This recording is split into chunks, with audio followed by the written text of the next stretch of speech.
ওযু পরে গোসল। ঘুম থেকে জাগ্রত হয়েছে তো আগে ওযু করবে। আমাদের আদত হলো আমরা মিসওয়াক কইরা ব্রাশ কইরা বাইরে যাই, মুখ সাফ হইছে কিন্তু শয়তানের কিটটা খুলে নাই। মুখ কিন্তু সাফ হইছে, শয়তান যে জাদুর কিটটা মারছে এটা খুলে নাই। কিন্তু কেউ যদি ওযু করে, ঘুম থেকে ওঠার পরে ওযু করার সাথে সাথে আরেকটা গিট্টু খুলে যায়, এবার ইবাদতের জন্য আরেকটু শক্তি বেড়ে যায়। আর যদি এই ওযু দিয়ে 2 রাকাত নামাজ পড়ে ফেলায়, তাহিয়াতুল ওযু অথবা কোন ইবাদত যদি ওযু করে পড়ে ফেলায়, আরেকটা গিট খুলে যায়, এবার বান্দাটা নিরাপদ হয়ে যায়। আর যদি আমলগুলো না করে তো শয়তানের জাদুর ভেতরে আটকানো, তখন তার ইবাদতের ভেতরে অলসতা বাড়তে থাকে, শয়তানের ধোঁকার আসর তার পড়তে থাকে।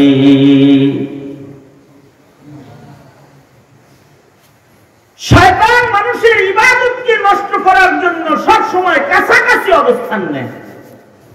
এই যে এখানে আমরা বসছি, এই কারণে মজলিসের সুন্নাত হলো ফাঁকা জায়গা রাখবে না, ফাঁকা পাইলেই ওখানে কে বইব, ওই উনি বসে পড়বো। কিন্তু আমরা যখন নামাজে দাঁড়াই তখন শয়তান আমাদের বাম পাশে দাঁড়ায় যায়। বাম পাশে শয়তান দাঁড়ায়, কি লেগে দাঁড়ায়? নামাজ পড়ার লেগে। এই কথা কান লাগে, নামাজ পড়তে দাঁড়ায় শয়তানে? শয়তান সেজদা দিতে দাঁড়ায় না, না, সে তো সবচেয়ে অপছন্দ করে সেজদা। এই সেজদা না দিয়েই তার উপরে লানতের তখ্ত। এ কারণে সেজদার সাথে তার সবচেয়ে বেশি দুশ্মনী, সেজদার সাথে নামাজের লোকে তার সবচেয়ে বড় আদাওয়াতি। আশ্চর্য বিষয় হলো, সে যার কাছেই গেছে যে আল্লাহ আমারে ক্ষমা করবো কেমনে, সবাই বুদ্ধি দিছে সেজদা দাও। যেমন মুসা আলাইহিস সালামের কাছে যায় বলে আল্লাহ আমাকে মাফ করবে না, যাও আদমের কবরে একটা সেজদা দাও, আল্লাহ বলছে মাফ করে দিব। জীবিত ডেলে দেয় নেই আর মরা ডেলে দিব না।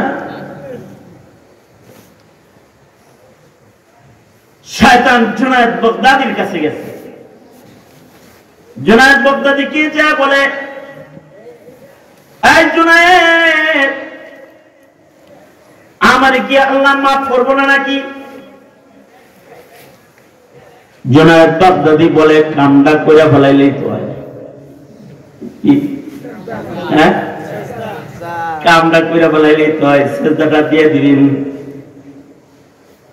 শয়তান বলে, কি জুনায়েদ, আমি তোমার মনে করছিলাম তুমি আলেম মানুষ, তোমার জ্ঞান বুদ্ধি এলেম কালাম কিছু আছে, এখন দেখি তোমারও কোনো জ্ঞান বুদ্ধি নাই। কি করতেছে এই কথাটা? কারা করতেছে? জুনায়েদ বাগদাদি বলতেছে, আমি জানতাম তুমি একটা আলেম মানুষ, বড় মুহাদ্দিস, মুফতি সাহেব, বুজুর্গ মানুষ, এখন দেখি তুমি আস্তে একটা জাহেল, তুমি একটা মূর্খ। কেন বলে মূর্খ পাও? তুমি গায়রুল্লাহর সেজদা দেওয়া যে শিরক, এটাই তুমি জানো না। সেজদা একমাত্র কার জন্য? জোরে আওয়াজ করে বলেন, সেজদা কার জন্য? আল্লাহ ছাড়া আর কাউকে সেজদা দেওয়া যাবে? জোরে আওয়াজ করে বলেন, যাবে? আল্লাহ ছাড়া কেউ যদি কবরে সেজদা দেয়, ঈমান থাকবে না যাইব? মানুষের পায়ে যদি সেজদা দেয়, ঈমান থাকবো না যাইব?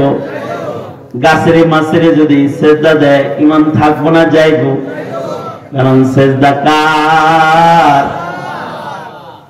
সেজদা আল্লাহর জন্য, গায়রুল্লাহকে সেজদা করা শিরক। জুনায়েদ বাগদাদি কি বলে, হ্যাঁ হ্যাঁ জুনায়েদ, গায়রুল্লাহকে সেজদা করা শিরক, এটা তুমি জানো না? এত বড় জাহেল তুমি? না, আমি জাহেল না। গায়রুল্লাহকে সেজদা করা যাবে না, কিন্তু তোমার উপরে তো আল্লাহ করা। এখনো তো ওই হুকুমটাই তুমি মানলা না, সেটা তো আসল না, হুকুমটা হলো আসল। কারণ রোজার মাসে হালাল পানিও পান করি নাই, কারণ নিষেধ কার?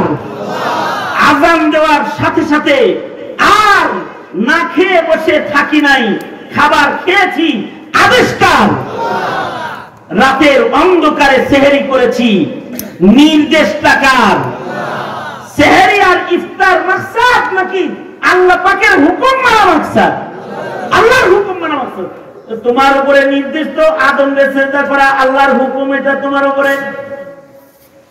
তার মানে তুমি আল্লাহর হুকুম মানো নাই, তুমি আল্লাহর হুকুম মানো নাই।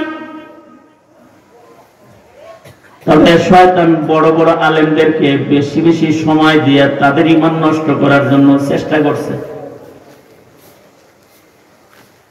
যেমন ইমাম ফখরুদ্দিন রাজি রহমতুল্লাহ আলাইহি, ওনাকে ঘন্টার পর ঘন্টা সময় দিয়ে শয়তান চেষ্টা করছে মরণের আগে ওনার ঈমানটা নষ্ট করতে। শয়তান 100 দলিল দিছে, ফখরুদ্দিন রাজিকে 100 দলিল দিছে, আল্লাহ নাই। নাউজুবিল্লাহ বলেন। আল্লাহ আছে না নাই? জোরে বলেন, আরো জোরে আওয়াজ করে বলেন, আল্লাহ আছে না নাই? কয়জন কয়জন আল্লাহ? বলুন আওয়াজ করে, লা ইলাহা ইল্লাল্লাহ।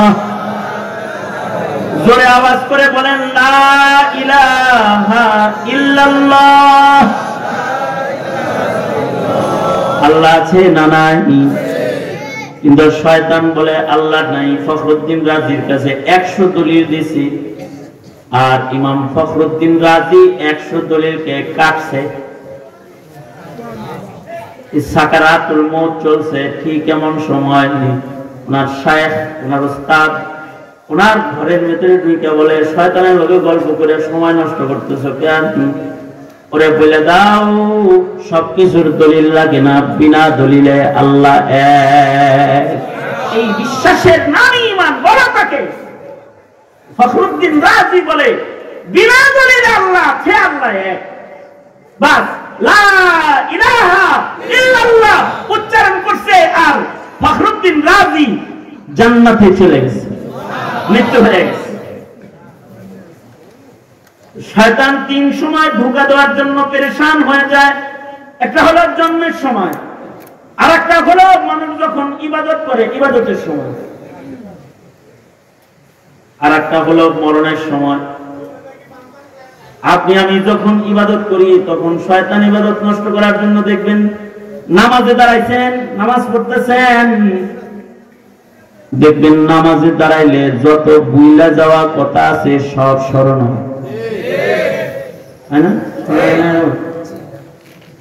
যা যা ভুইলা গেছিলেন সব মনে হয়। এই যে মনে যে হয়, এগুলো কানের কাছে কে কয় জানেন? শয়তান সব স্মরণ করাই দিতে থাকে। আবার আজান হইছে যে এটা আবার ভুলাইয়া দেয়। আধা ঘন্টা আগে আজান হইছে, একটা আজান হইছে, একটা জামাত, শয়তান ভুলাই দিছে আজান হইছে। অনেকক্ষণ পর হায় হায় হায় আজান হইছে রে, এটা ভুলে গেছিলাম রে। এই অনেকক্ষণ পর কইছে, এই যে ভুলাইলো, কে ভুলাইলো? ওমা আনসানিহু ইল্লা শাইতান। মানুষের শয়তানে ভুলায়, আবার শয়তানে আবার অনেক গল্প স্মরণ করায়। নামাজের ভিতরে বিভিন্ন কাহিনী স্মরণ করায় দেয়। এজন্য কারোর যদি কিছু বুঝলা যাওয়ার রোগ থাকে, তাহলে আমি বুদ্ধি দিচ্ছি আমার বিবিরে। আমার বিবির একটা সমস্যা হলো আলমারির চাবি খুঁজে পায় না। তুই যে চাবি রাখছে এটা ঘর বইটা খুঁজা আর খুঁজা পাইতে, এদিক দিয়ে জরুরি জিনিস বের করতে হবে, আলমারি খুলতে হবে। মানে তোষকের নিচে খুঁজে, বালিশের নিচে খুঁজে, আলমারির উপরে খুঁজে, যত জায়গা আছে পাকের ঘর দেখছি খুঁজছি সব খুঁজে। একদিন এরকম সব খুঁজতেছে, তা আমার বড় মেয়ে হিসেবে আম্মু কোমরে না রাখলে তখন ওখানে আছে নাকি, পরে দেখে মাজাই আছে, কোমরে চাবি লয়ে পুরা ঘর করছে। মাঝে মধ্যে আমি তো পুরুষরা মাঝে মাঝে খেপে যায় না, আমার তো আল্লাহ কার্ডটা বানায় না, আমিও মাঝে মাঝে শীতে শীতে যাই। হ্যাঁ, তোমার কোনো কিছু দিলে তুমি রাখো কোন জায়গায়, এটা খুঁজে পাও না, এটা একটা কাজ হলো নাকি? সরব রাখবা দিছি একটা বউ ঠিকঠাক মতো গন দিলে বলে এখন চিকন বুদ্ধি তো বেশি হে করাবার কয় যে আপনি আলেম মানুষ, আমি বলে যে আমার একটা আমল শিখিয়ে দিলি তো এই জন্য সরব না বুদ্ধিটা তো খারাপ দিচ্ছে না।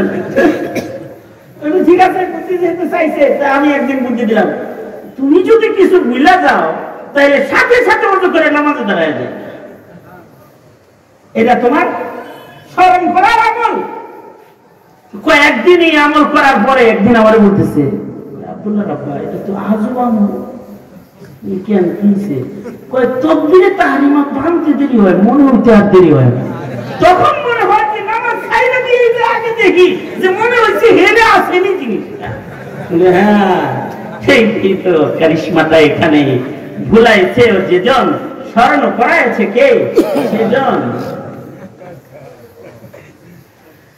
আসল মাকসাদ হলো আপনার আমার ইবাদত নষ্ট করে দেওয়া।